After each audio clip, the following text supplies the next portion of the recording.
કરતા કામદારો સેફટી વગર જ કામ કરી રહ્યા છે।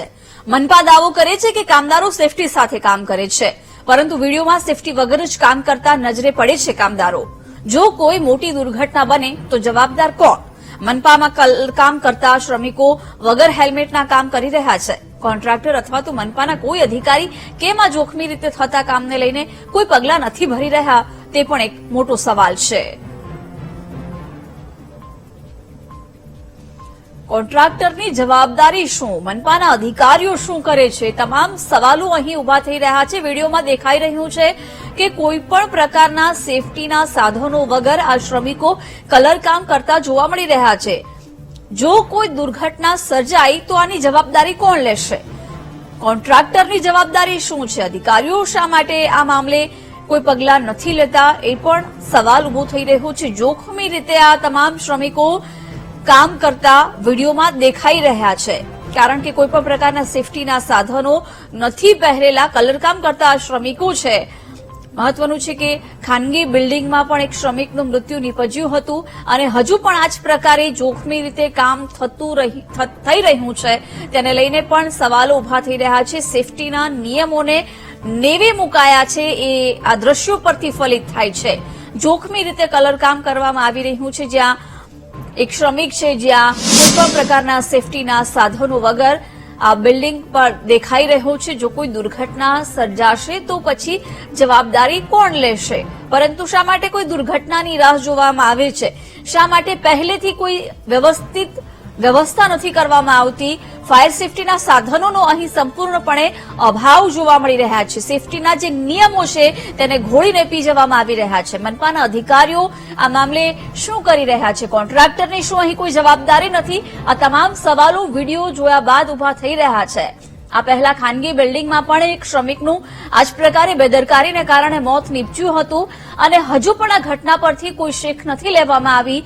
હજુ પણ આ જ પ્રકારે બેરોકટોક સેફટીના સાધનો વગર શ્રમિકો કામ કરતા નજર આવી રહ્યા છે। મનપાની આ બિલ્ડિંગ છે કે જ્યાં મનપાની બિલ્ડિંગ કે જે મહાનગરપાલિકાની બિલ્ડિંગ છે, ત્યાં જ આ પ્રકારે સેફટીના સાધનો વગર શ્રમિકો કલરકામ કરતા જોવા મળી રહ્યા છે। શું કોન્ટ્રાક્ટરની કોઈ જવાબદારી નથી? મનપાના અધિકારીઓ આ મામલે કેમ ચૂપ છે, તેને લઈને પણ સવાલ ઉભા થઈ રહ્યા છે। શું કોઈ દુર્ઘટના ઘટે એવી રાહ જોવામાં આવી રહી છે? કોન્ટ્રાક્ટરો પોતાની જવાબદારીમાંથી છટકી રહ્યા છે। અહીં આ તમામ કામ કરતા શ્રમિકોને સેફટીના સાધનો આપવા જરૂરી હોય છે, એ તમામ નિયમો ઘોળીને પી જવામાં આવી રહ્યા છે। નિયમોને નેવે મૂકીને આ પ્રકારે શ્રમિકો જોડે સેફટીના સાધનો વગર કામ કરાવવામાં આવી રહ્યું છે। જો કોઈ દુર્ઘટના સર્જાશે તો આની જવાબદારી કોણ લેશે?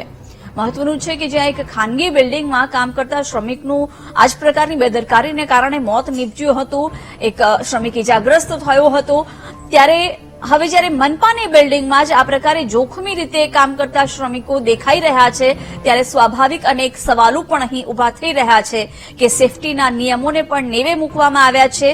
જોખમી રીતે અહીં કલરકામ કરતો આ શ્રમિક દેખાઈ રહ્યો છે, જેને આટલી ઊંચાઈ પર આ શ્રમિક ઉભેલો દેખાઈ રહ્યો છે, જ્યાં તેને કોઈ પણ પ્રકારના સેફટીના સાધનો નથી પહેરેલા। જો કોઈ ભૂલ થાય છે તો મોટી દુર્ઘટના પણ સર્જાઈ શકે છે।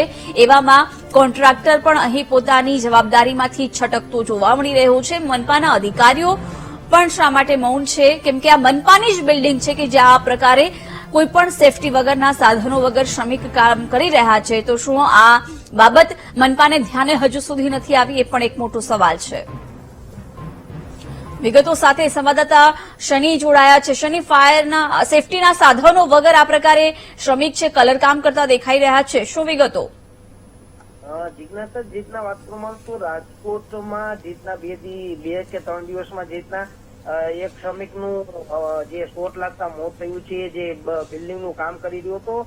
અન્ય શ્રમિક પણ ઘાયલ થયો છે। તો બીજી તરફ આજે પેલેસ રોડ ઉપર રાજકોટના જ્યાં શ્રમિક કામ કરી રહ્યો હતો તે દરમિયાન તેઓની લિફ્ટ પડતા તેઓનો હાથ કપાઈ ગયો હતો। તેઓના હાથને ગંભીર નુકસાન થતા તેમને સારવાર હેઠળ ખસેડવામાં આવ્યો હતો। ત્યારે વધુ એક દ્રશ્ય સામે આવ્યું છે। મહાનગરપાલિકાની જે બિલ્ડિંગમાં કલરકામ ચાલી રહ્યું છે, પરંતુ કોઈ સેફટી વગર ત્યાં કર્મચારીઓ કામ કરી રહ્યા છે, કલરકામ આવી રીતે કરી રહ્યા છે। આ કોન્ટ્રાક્ટર સામે અનેક સવાલો ઉઠી રહ્યા છે। જો આ કોઈ દુર્ઘટના બને તો કોણ જવાબદાર? આ સમગ્ર બાબતને લઈને મહાનગરપાલિકા જયારે આ કહેતી હોય કે અમે ટીપી શાખાને કહીને બાંધકામ કરનારાઓ બિલ્ડરોને નોટિસ આપશું, પરંતુ પોતાને જે ઓફિસો ને બિલ્ડિંગોનું કામ ચાલી રહ્યું છે તેમાં જ સેફટી વગર જયારે આ શ્રમિકો કામ કરી રહ્યા છે ત્યારે શ્રમિકના જીવ સામે અનેક સવાલો છે તે ઉઠી રહ્યા છે. જી બિલકુલ શનિ, આભાર જાણકારી આપવા બદલ.